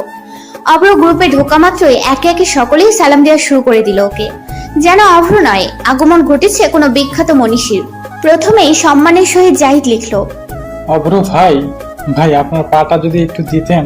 আপনার পা ধোয়া পানি খাওয়া এই মুহূর্তে কম্পালসারি হয়ে গেছে। না মানে সারা বছর টোটো কইরা ঘুইরা বেড়ান, তাও একাডেমিক লাইফে আপনার এত সফলতা। আপনার সফলতার সিক্রেটটা যদি এই অধমের সাথে শেয়ার করতেন, খুব উপকৃত হতাম ভাই। অভ্রও কম না, কেমন স্বাভাবিক কণ্ঠে ভয়েস রেকর্ড দিল। শোন, তোরা আগামীকাল 10টার দিকে দেখা কর আমার সাথে। 10 মিনিটের বেশি টাইম দিতে পারবো না, বুঝলি? একবার পা ধুবো, সেই পানি একটা টাঙ্কিতে অ্যাড করবি, তারপর যতজনকে পারিস ডোনেট করে দিবি। আমার মনে কোনো হিংসে নেই, বুঝলি? আমার সামান্য পা ধোয়া পানির দ্বারা যদি তোরা উপকৃত হোস, সেটা গুরু হিসেবে আমার জন্য ভীষণ গর্বের। জাহিদ লিখলো, কিন্তু ভাই, আমি তো একাই আপনার সিক্রেটটা ভোগ করতে চাই। সরি, এই মহামূল্যবান পানিও আমি শেয়ার করতে পারবো না কারোর সাথে। এক টাঙ্কি বলেন আর যাই বলেন, এই পানীয় সংরক্ষণ করে আমি আমার আগামী 14 পুরুষের সফলতা নিশ্চিত করতে চাই। এই মেসেজের রিপ্লাই সিফাত লিখলো, দোস্ত, তোর আসলে শুধু পা ধোয়া পানিতে পোষাবে না রে। ধোয়া পানিতে সাদের স্কিন কেয়ার প্রোডাক্ট অ্যাড করতে পারিস। এই মেসেজে সাদিয়ার ইনগ্রিডিয়েন্ট দেখা গেল। বাকিরা মনে মনে হাহা রিয়েক্ট দিলেও সেটা বাস্তবে প্রকাশ করলো না। সিফাত, তুমি কি আমাকে কোনোভাবে অপমান করছো? না মানে একদিন জাহিদকে দিয়ে অনলাইনের প্রোডাক্টগুলো আনিয়েছি বলে তুমি কি ভাবছো সবসময় জাহিদ আমাকে এগুলো কিনে দেয়? শুনো, আমার পাপার টাকা পয়সার কোনো অভাব নেই যে বয়ফ্রেন্ডকে দিয়ে সবসময় সব কেনাবো। জাহিদ লিখলো, বাবু, ও আসলে এটা মিন করে নাই, তুমি রাগ করো না প্লিজ। জাহিদের এই মেসেজে এবার গণহারে সকলে ওকে পছানোর একটা সুযোগ পেয়ে গেল। সকলের জবাব পাল্টা জবাব, রীতিমতো গ্রুপে তৃতীয় বিশ্বযুদ্ধ আরম্ভ হয়ে গেল। বিরক্ত হয়ে বেরিয়ে পড়লাম আমি। পরদিন বিকেলে আমি আর মেঘা মানিক মামার ফুচকার স্টলে বসে ফুচকা খাচ্ছি।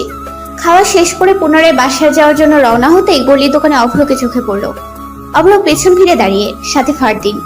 আমি বারণ করার সত্ত্বেও মেঘা ঢ্যাং ঢ্যাঙিয়ে ওদের সামনে গিয়ে দাঁড়িয়ে অভ্র করে ডেকে উঠলো, দোস্ত কেমন আছিস? মেঘার ডাকে অভ্র আটকে উঠলো, হকচকিত হওয়ার ন্যায় পেছন ফিরে তাকালো। আরো হতভম্ব হলো সাথে আমাকে দেখতে পেয়ে। ফারদিনের অবস্থা তখন রীতিমতো ছেড়ে দেমা কেঁদে বাঁচি টাইপ। আমি তখনও বিষয়টা ধরতে পারিনি ঠিক মতো। আমাদের দেখা মাত্রই অভ্র ধোয়া ওঠা সিগারেটটা হাতের মুঠোয় নিয়ে নিল। ব্যাপারটা নজরে আসা মাত্রই আমার চোখ কপালে উঠে যাওয়ার উপক্রম। আমি কঠিন গলায় জিজ্ঞেস করলাম, তুই সিগারেট খাস অভ্র? অভ্র কোনো জবাব দিল না। কিছুক্ষণ চুপ থেকে জোরপূর্বক হাসার চেষ্টা করে অবাক হওয়ার ভান করে বলল, বলিস কি, আমি আর সিগারেট? ইম্পসিবল। সিগারেট দেখলেই তো আমি 100 হাত দূরে থাকি। সিগারেট কি কোনো মানুষ খায় রে ফারদিন? ফারদিনের দিকে চেয়ে, এসব তো গরু ছাগলেরা খায়। আমার মতন জেন্টলম্যানকে নিয়ে এই ধারণা কিভাবে পুষে রাখিস তুই? আমার তো ভাবতেই কেমন কষ্ট হচ্ছে রে। ওর নাটকে আমার রাগ দ্বিগুণ প্লাস দ্বিগুণ সমান সমান 4 গুণ হওয়ার উপক্রম। অভ্রের কথায় মেঘা ভীত চোখে একবার আমার দিকে তাকাচ্ছে, আরেকবার অভ্রের দিকে। ওর সিক্স সেন্স হয়তো এই মুহূর্তে হতে যাওয়া ঘূর্ণিঝড়ের সংকেত জানিয়ে দিয়েছে ইতোমধ্যে। আমি ধমকেশ্বরে বললাম, হাত দেখা তোর। অভ্র কিছুক্ষণ চুপ থেকে হঠাৎ অসহায় মুখ করে বলতে লাগলো, এইবারের মতন মাফ করে দে প্লিজ। আমি সত্যি খাই না এসব, বিশ্বাস কর। 2-1 বার ট্রাই করছিলাম, কিন্তু আজকে থেকে শেষ, আর জীবনেও ধরুম না, কসম। আমি কিছুই বললাম না, চুপচাপ হাঁটতে লাগলাম। অভ্রের সিগারেট খাওয়া না খাওয়াতে আমার কিছুই যায় আসার কথা না, তবুও কেন আমার এত রাগ হচ্ছে ওর ওপর আমি বুঝতে পারলাম না। পেছন থেকে অভ্রের কণ্ঠ এখনো হালকা শুনতে পেলাম। ফারদিন রে, আমি শেষ। তোর ভাবি আমারে মাইরাই ফেলাবো আজকে। রাতে খাওয়া দাওয়া শেষ করে প্রতিদিনের মতোই বারান্দায় এসে 1 কাপ চা নিয়ে বসলাম আমি। অভ্র বিকেলের পর থেকে অজস্রবার ফোন করেছে, কিন্তু আমি একটা ফোনও ধরিনি। এখনো দিচ্ছে। বিরক্ত হয়ে ফোন অফ করে রাখলাম শেষমেশ। পুনরায় রুমে ফিরে যেতে উঠতেই অভ্রকে চোখে পড়লো। গেটের বাইরে কারেন্টের খাম্বার সাথে কেমন দুঃখী দুঃখী মুখ করে দাঁড়িয়ে আছে অভ্র। হাতে একটা বড় কাগজ, যাতে বেশ মোটা অক্ষরে লেখা, সরি মিতু। এটা দেখে আমার মন গড়ল না। তখনও মুখ ফুলিয়ে দাঁড়িয়ে আছি আমি। কিছুক্ষণ পর হাতের কাগজটা ফেলে 2 হাত দিয়ে কান ধরলো অভ্র। ফিস ফিস করে ঠোঁট নাড়িয়ে বারবার আমাকে বোঝালো আমি ক্ষমা না করলেও সারা রাত কান ধরে দাঁড়িয়ে থাকবে। আমিও কম নই। দাঁড় করিয়ে রাখলাম কান ধরিয়ে প্রায় 20 মিনিট। মশার কামড়ে বেচারার নাজেহাল অবস্থা প্রায়। 30 মিনিট পর আমার রাগ পাহাড় থেকে অবতলে নামলো। ফোন করলাম ওকে। আর কখনো দেখবো এসব? অভ্র অসহায় মুখ করে বলল, জীবনেও না, বিশ্বাস কর, এটাই শেষ। তুই যা বলবি তাই শুনবো। তুই বললে তাই, না বললে নাই। এই মুহূর্তে আমার পুরোপুরি না কমলেও 80 ভাগই কমতে শুরু করেছে। কিছুক্ষণ চুপ থেকে অপলক দৃষ্টিতে তাকিয়ে রইলাম ওর দিকে। তারপর মৃদু হেসে বললাম, বাসায় যা, অনেক পাগলামি হয়েছে। হুম, যাব না। যাবি না মানে? কেউ দেখলে উল্টাপাল্টা মনে করবে অভ্র, বাসায় যা। নিচে একবার, না হয় সত্যি যাব না।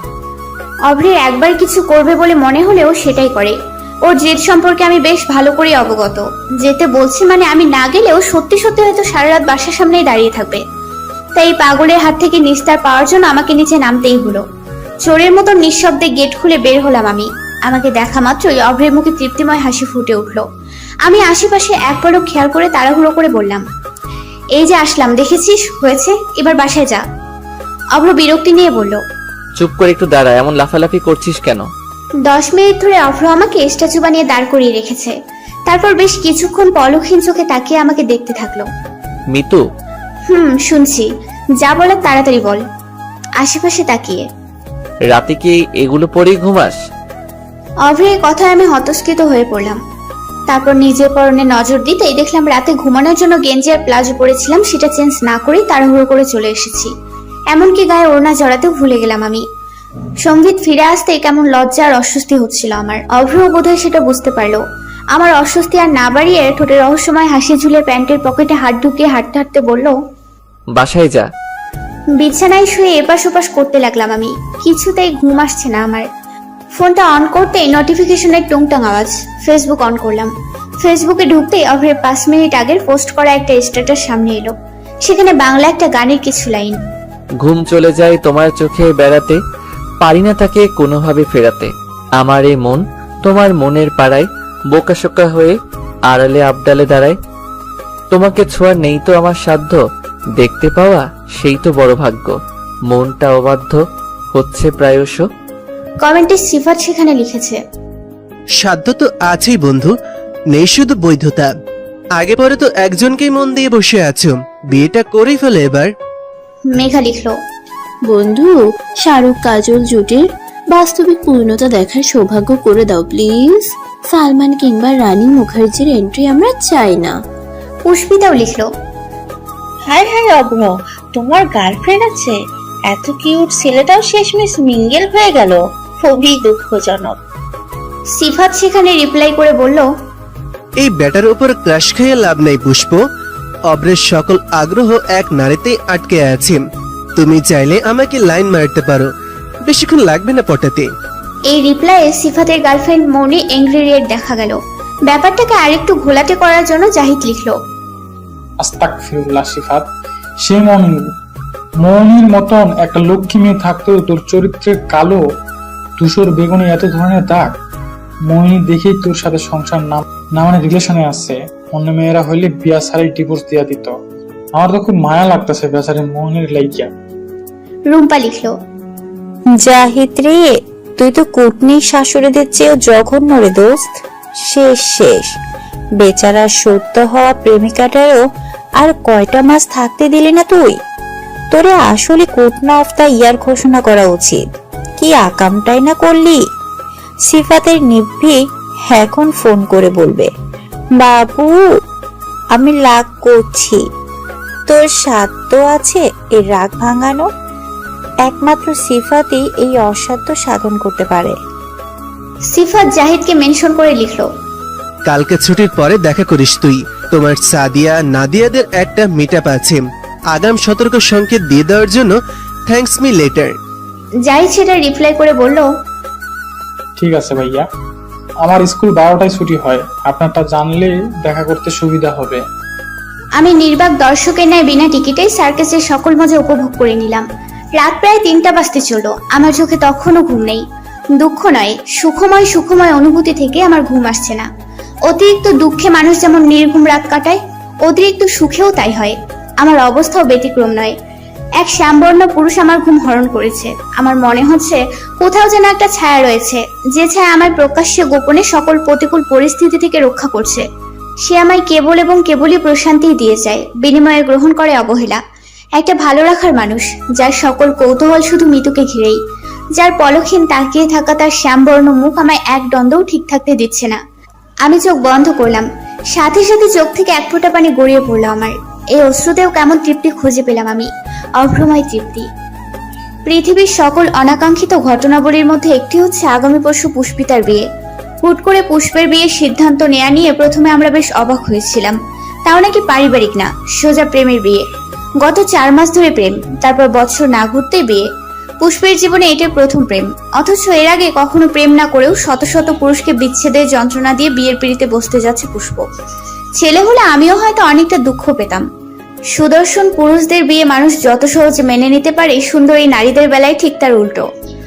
ওর বিয়ে নিয়ে বন্ধু মহলে রীতিমতো আলোচনা সমালোচনা শুরু হয়ে গিয়েছে। সকলের একই প্রশ্ন, হাউ ইজ দ্যাট পসিবল পুষ্প?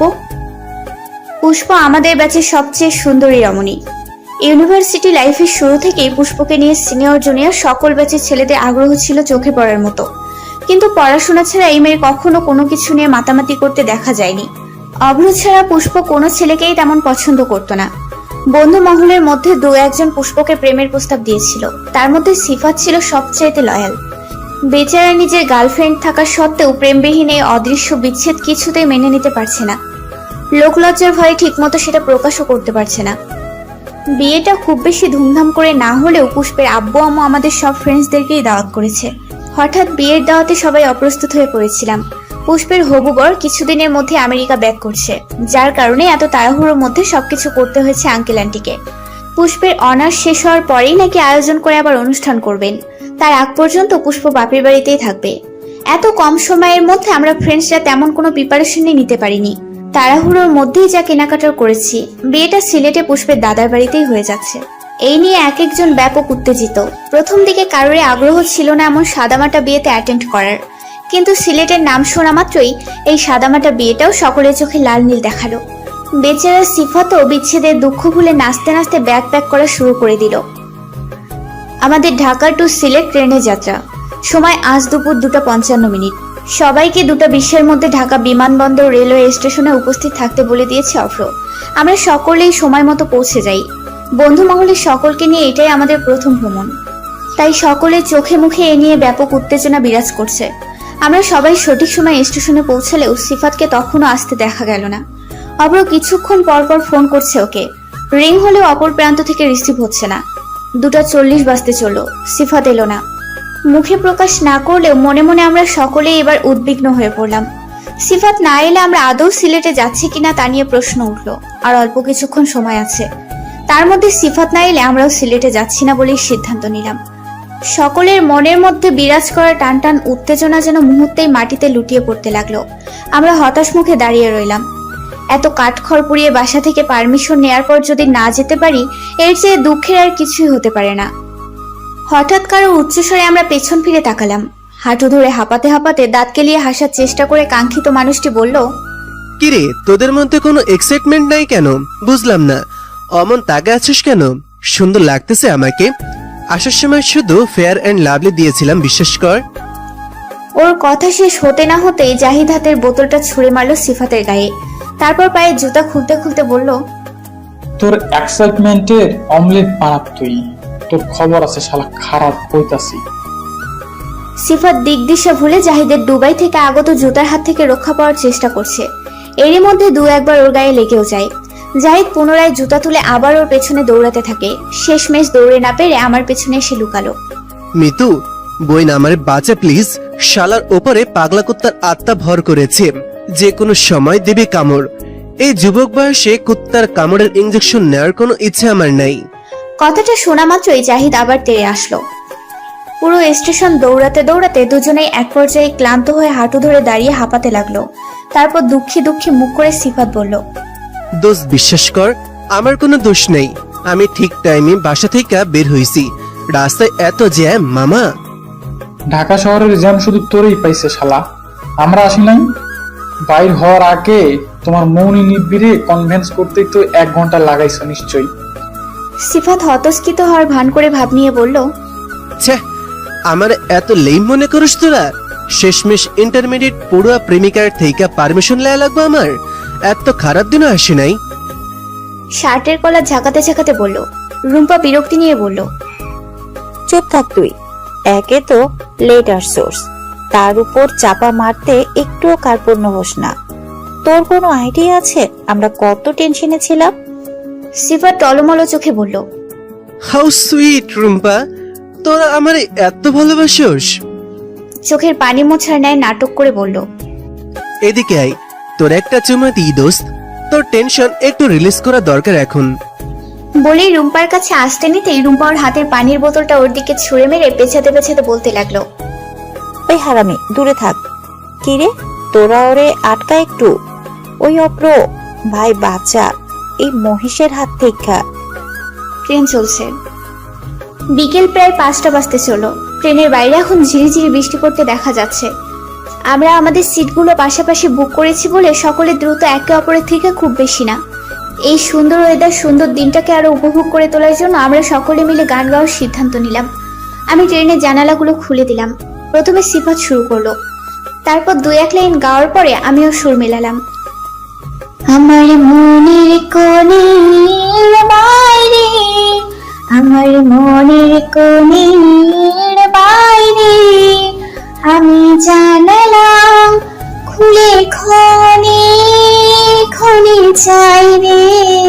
আমার মনের কোণের বাইরে, আমার মনের কোণের বাইরে কোন অনেক দূরে উদাস সুরে, কোন অনেক দূরে উদাস সুরে আভাস যে কার পাই রে। গানের তালে তালে হেলে দুলে অন্যান্য যাত্রীদের মধ্যে কেউ কেউ হাততালি দিচ্ছে, কেউ বা মুখ দিয়ে শীষ বাজানো নেয় বাঁশির সুর তুলতে লাগলো। আমাদের বগির সব যাত্রীরাই ততক্ষণে আমাদের সাথে সুর মিলিয়ে গাইতে শুরু করলো। ছোট ছোট বাচ্চারা কেবিন থেকে উঠে হাত পা নাচিয়ে নাচতে শুরু করলো। কিছু মধ্যবয়স্ক লোকদের আমরা উঠে নিজেদের সাথে বসার জন্য জায়গা করে দিলাম। এত আকর্ষণীয় দিন আমার জীবনে এটাই প্রথম। আমার মনে হলো এই পথ শেষ না হলেই বোধহয় ভালো হয়। এই মুহূর্তের এই যাত্রার সমাপ্তি না ঘটুক আজ। দোস্ত, আমার না কেমন কেমন লাগছে মামা। বুকটায় হাত দিয়ে দেখ অভ্র, মনে হইতাছে কেউ হাতুড়ি আর ইট নিয়ে বুকের মধ্যে বাড়াবাড়ি করতেছে।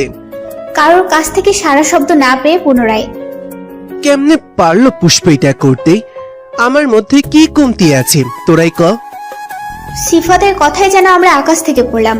জাহিদ সঙ্গে সঙ্গে ফোনের ক্যামেরা অন করে সিফাতের দিকে তাক করে বলল, বন্ধু, যে বিরহ গান একটু আগে শোনাইলা ওইটা একটু রিপিট করো প্লিজ। আমরা চাই না তোমার অস্কার ডিজার্ভ করা গান মৌনি কোনোভাবে মিস করো। রুম্পা বিজ্ঞান নাই বলল, এই তুই এত হিপোক্রিট কবে থেকে হলি রে?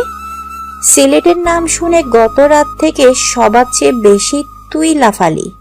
ইভেন আমরা 3টা মেয়ে যতগুলো না জামা কাপড় নিয়েছি তার চেয়ে বেশি নিয়েছিস তুই।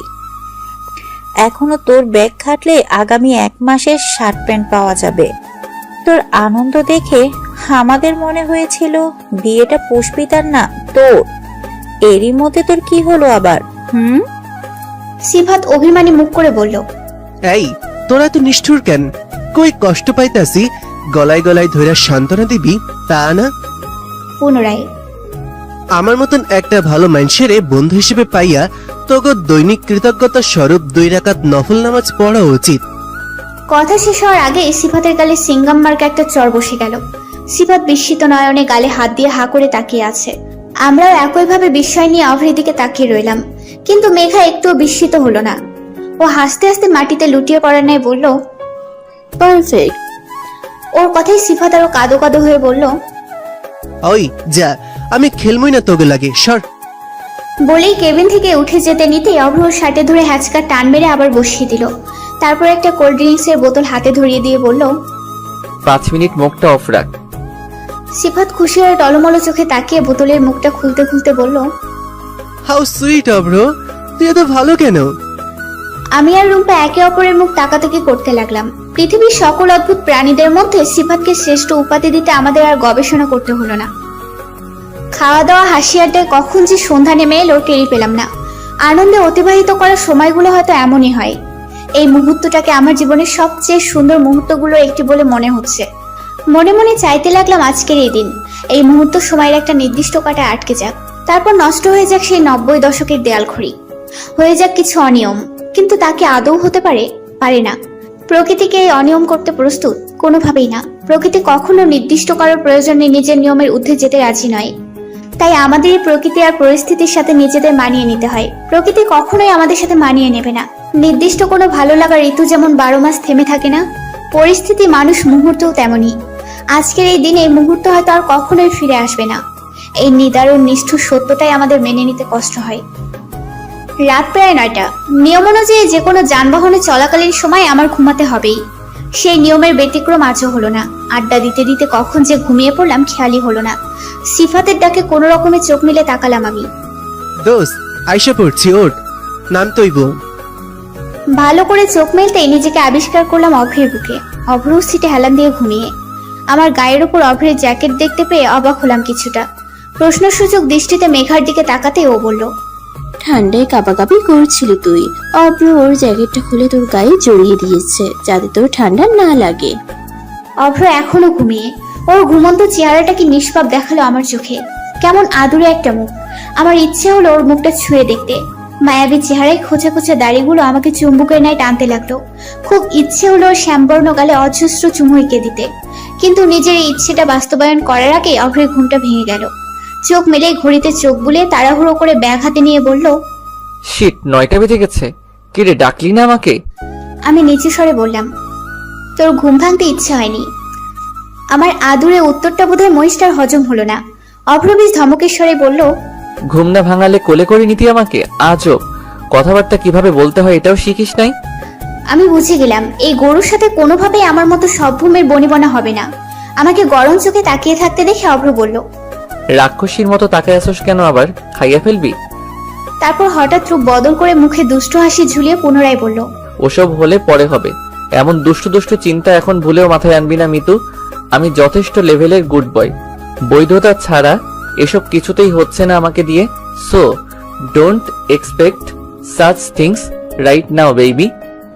আলতো করে আমার গাল টেনে দিয়ে। ওর কথায় আমি যেন আকাশ থেকে পড়লাম। এইটুকু একটা কথায় আকাশ বাতাস লজিক শুনিয়ে দেওয়ার কোনো অর্থ খুঁজে পেলাম না আমি। মনে মনে শয়তানটাকে ধাক্কা দিয়ে 4-5 বার ট্রেন থেকে ফেলে দিলাম। একটু আগের হওয়া অনুভূতি নিয়ে নিজেই নিজেকে গালি দিতে লাগলাম মনে মনে। অসভ্য ছিলে একটা। যেহেতু পুষ্পদের দাদা বাড়িতে পৌঁছাতে পৌঁছাতে আমাদের প্রায় রাত হয়ে গিয়েছিল, তাই আন্টি আমাদের যাওয়ার সাথে সাথেই ডিনারে বসিয়ে দেয়। কোনো রকমে তাড়াহুড়ো করে খাওয়া দাওয়া শেষ করলাম আমরা। তারপর মেঘা, রুম্পা আর আমি পুষ্পের বিছানাতেই শুয়ে পড়লাম। অভ্রদেরও ঘুমানোর জন্য আলাদা রুম দেওয়া হয়েছে। ওরাও ক্লান্ত শরীর নিয়ে যে যার মতন রাতে ঘুমিয়ে পড়েছে। ভোর 5টা বাজে হইচই আর চেঁচামেচিতে আমাদের ঘুম ভেঙে গেল। পুষ্পদের দাদার বাড়িটা সিলেটের গ্রামাঞ্চলে হওয়ার কারণে এখানে সংস্কৃতি অতটা আধুনিক নয়। শুনেছি পুষ্পের দাদা এই গ্রামের চেয়ারম্যান। এখানে ওদের দাপটটাও নাকি অনেক, তাই আমাদের নিরাপত্তা নিয়েও অতটা উদ্বিগ্ন হতে হলো না। ঘুম থেকে উঠে আমি আর মেঘা বাড়িটা ভালোভাবে ঘুরে দেখার জন্য বেরিয়ে পড়লাম। বিশাল যৌথ পরিবার নিয়ে বসবাসের জন্য 4তলা বাড়িটিতে কক্ষের সংখ্যা অগণিত। বাড়িটা অন্ততপক্ষে 20-30 বছর পুরনো বলে মনে হয়েছে। সিঁড়ির ডিজাইনগুলো অনাধুনিক সময়ের বলে বোঝা গেল। বাড়ির বাইরে পশ্চিমের দিকে সিঁড়ির অবস্থান, অর্থাৎ যে কোনো ফ্লোর থেকে ছাদে যাওয়ার সময় অন্যান্য ফ্লোরের লোকজন সহজেই তাদের দেখতে পারে। সিঁড়ি দিয়ে উঠতে উঠতে বাড়ির প্রতিটা ফ্লোরেই ঘুরে ঘুরে দেখতে লাগলাম আমরা। তারপর ছাদের দরজার কাছাকাছি আসতেই আমরা আরো চমকিত হলাম। কোথা থেকে যেন একটা মিষ্টি গন্ধ নাকে আসতে লাগলো। ছাদে পা রাখতেই মনে হলো কোনোভাবে ফুলের রাজ্যে এসে পড়িনি তো আমরা। পুরোটা ছাদ জুড়েই অজস্র রকমের ফুল গাছ। ছাদটাকে এই মুহূর্তে কোনো ফুলের বাগান বললেও ভুল হবে না। ছাদের পূর্ব দিকে দুটো কাঠের দোলনা দুলছে। দোলনার উপরে দু একটা বই, হয়তো ভোরের দিকে কেউ এখানে বসে বই পড়ে। আমি একটা বই হাতে নিলাম, ইংরেজি সাহিত্যের মোটা একটা বই। বইটা দেখে বেশ কৌতূহল হলো আমার।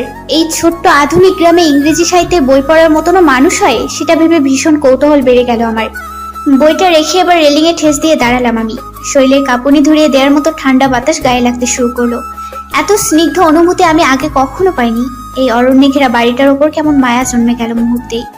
আশেপাশে তাকালে শুধু গাছ আর গাছ, এ যেন এক অন্য জগৎ। মিতু দোস্ত, আমার অসম্ভব ভালো লাগছে রে। এখান থেকে এখন আর যেতে ইচ্ছে করছে না। ইস, আমাদেরও যদি এমন একটা বাড়ি হতো এত সুন্দর জায়গাতে। মেঘার কথায় আমি বেশ শব্দ করেই হেসে ফেললাম। দুজনে বেশ কিছুক্ষণ জায়গাটার সৌন্দর্য উপভোগ করলাম। তারপর রেলিং এর পেছন হয়ে ঘুরে তাকাতেই বাড়ির পুকুর ঘাটে অভ্রদের দেখতে পেলাম। লুঙ্গি পরা অবস্থায় ঘাটের সিঁড়িতে বসে ছাই দিয়ে দাঁত মাজছে ওরা। হাফাতা গেঞ্জিতে লুঙ্গি পরা অবস্থায় তিনটাকে কেমন অদ্ভুত দেখালো এই মুহূর্তে। লুঙ্গিগুলোর ডিজাইন দেখে মনে হলো খুব সম্ভবত এগুলো পুষ্পের বাপ চাচাদের লুঙ্গি। আমার ভীষণ হাসি পেল ওদের এভাবে দেখে। মেঘা হাসতে হাসতে চেঁচিয়ে উঠে বলল, হে বয়েস, খুব হট লাগছে তোমাদের। সাথে সাথে সিফাত আর জাহিদের চেহারার রং পাল্টে গেল। বেচারাদের চোখ মুখ দেখে বোঝা গেল এরা আগে কখনোই লুঙ্গি পরেনি, তাই লজ্জাও বেশি পাচ্ছে এরা। অবশ্য অভ্রও কখনো লুঙ্গি পরেনি বলেই আমি জানি। তবুও বেটার চেহারা এতটুকু অস্বস্তি দেখতে পেলাম না। কেমন নির্বিকার ভঙ্গিতে দাঁত মাজতে লাগলো অভ্র। মিতু, দেখ দেখ মেয়েগুলো কেমন লুচুদের মতো অভ্রদের দিকে তাকায় আছে। মেঘার কথায় আমি ওর হাত অনুসরণ করে তাকালাম। দুই তিনজন অল্প বয়সী মেয়ে খাটের পাশে বড় গাছটায় ঠেস দাঁড়িয়ে অভ্রদের দিকে তাকিয়ে মিটিমিটি হাসছে। বয়স 16 কিংবা 17 বেশি হবে না। খুব সম্ভবত এরা পুষ্পের চাচাতো জ্যাঠাতো বোন। এই দৃশ্য দেখে রাগে আমার গা জ্বলে যাওয়ার উপক্রম হলো। ইচ্ছে হচ্ছিল মেয়েগুলোকে ধরে ঠাস ঠাস করে গালে চড় বসিয়ে দেই। ওদের বিশেষ নজর যে অভ্রের দিকে, সেটাও আমি হাড়ে হাড়ে বুঝতে পারলাম। নাটক আর না বাড়াতে হনহনিয়ে নিচে নেমে পড়লাম আমি। এক্সকিউজ মি আপুরা, কোন ক্লাসে পড়ছো? মেঘার প্রশ্নে মেয়েগুলোর মধ্যে দেখতে চঞ্চল ধরনের একজন জবাব দিল, আমরা ক্লাস 10-এ পড়ি আপু। আপনারা গতকাল এসেছেন তাই না? ওই যে কালো টি শার্ট পরা ছেলেটা, উনিও কি আপনাদের ফ্রেন্ড? স্থানীয় সিলেটি হওয়ার সত্ত্বেও শুদ্ধ বাংলায় ওকে কথা বলতে দেখে আমি কিছুটা বিস্মিত হলাম। অবশ্য আসার পর থেকে বাড়ির সকলেই শুদ্ধ বাংলাতেই কথা বলতে দেখেছি, হয়তো এ বাড়ির নিয়মই এমন। কিন্তু এই মেয়ে অভ্রকে এমন উনি উনি করছে কেন? মেঘা ভ্রুকুচকে আমার দিকে একবার চেয়ে পুনরায় ওদের জিজ্ঞেস করলো, কেন আপুরা, কালো টি শার্ট পরা উনি কি করেছে তোমাদের সাথে? ফর্সা দেখতে মেয়েটা লাজুক হেসে জবাব দিল, না না আপু, উনি কিছুই করেনি। আসলে আমার ওনাকে খুব পছন্দ হয়েছে। যদিও আমি দেখতে ফর্সা আর উনি শ্যাম বর্ণের, তবুও আমার ওনাকে ভালো লেগেছে। আচ্ছা, উনি কি সিঙ্গেল? ওর কথা শুনে আমি আর মেঘা যেন আকাশ থেকে পড়লাম। মেয়ে বলে কি? এইটুকুনি মেয়ে দামড়া ব্যাটারি নিয়ে স্বপ্নও দেখা শুরু করে দিছে। মাই গড, আবার কালার শামিং হচ্ছে। বদের হাড্ডি একটা। আমার চেহারা দেখে হয়তো মেঘা ভিতরে আকাশ বাতাস এক করে একটা বুঝতে পারলো। মেঘা বেশ স্বাভাবিকভাবেই জবাব দিল, আহারে ছোট্ট আপু, তোমার জন্য খুব মায়া লাগছে আমার। মেঘার কথা শুনে মেয়েগুলো একে অপরের মুখ তাকাতাকি করতে লাগলো। মেঘা পুনরায় বলল, তুমি দেখতে তো মাশাআল্লাহ অনেক সুন্দরী, কিন্তু তোমার পছন্দ এত বাজে কেন সেটাই বুঝতে পারছি না। আফসোস করে বলল। পুনরায় মেয়েগুলো নিজেদের মুখ তাকাতাকি করলো। তারপর একজন জিজ্ঞেস করলো, কেন আপু, এভাবে কেন বলছো? মেঘা এবার বেশ সিরিয়াস মুখভঙ্গি করে বলতে লাগলো, ওই যে কালো শার্ট পরা ভাইয়াটাকে দেখছো, এই ছেলে তো বিবাহিত। মেয়েগুলো বিস্ময় নিয়ে বলল, বলো কি? হ্যাঁ, ওকে দেখতে জোয়ান মনে হলে কি হবে, ওর কিন্তু একটা 7 বছর বয়সী বাচ্চাও আছে। যাকে বিয়ে করেছে ওই মেয়েটাকেও এক রত্তি শান্তি দেয় না। আহারে, দিনের পর দিন মার খেয়েও বেচারি বাচ্চাটার দিকে তাকিয়ে সংসার করে যাচ্ছে। সে কি? বাপরে, কি সাংঘাতিক লোক! তোমাকে অনেক ধন্যবাদ আপু। এই লোক যে এত খারাপ সেটা বুঝলে আমি কখনো ওনাকে পছন্দ করতাম না। আমি তখনও মিটিমিটি হাসছি। মেয়েগুলো চলে যেতে আমি আর মেঘা একসাথে শব্দ করেই হেসে ফেললাম। একদম উচিত হয়েছে। সিলেটে বর্ষাকাল ছাড়াও সময় অসময়ে হুটহাট বৃষ্টি শুরু হয়ে যায়। এই স্যাঁতস্যাঁতে পরিবেশে আমার গুণধর বন্ধুদের বৃষ্টিতে পুকুরের পানিতে গোসল করার ইচ্ছে জাগলো। আমাদের হাতে শার্ট প্যান্ট ধরিয়ে দিয়ে ঘাটের সিঁড়িতে বসিয়ে নেমে পড়লো ওরা। বিরক্ত হওয়ার সত্ত্বেও এই দুপুরবেলায় ওদের কাপড় নিয়ে বসে থাকতে হলো আমাদের। অব্র শার্ট প্যান্ট পরে নামলেও বাকি দুজনের পরনে তখনও ছিল সকালের লুঙ্গি। উপায়ন্তর না পেয়ে বসে বসে এই দামড়াগুলো লাফালাফি দেখতে হচ্ছে। সিফাতের মতো আশেপাশের মেয়েরা ওদের ইজ্জত লুটে নেওয়ার ধান্দায় আছে, তাই সেফটির জন্য আমাদের বসে থাকতে হবে।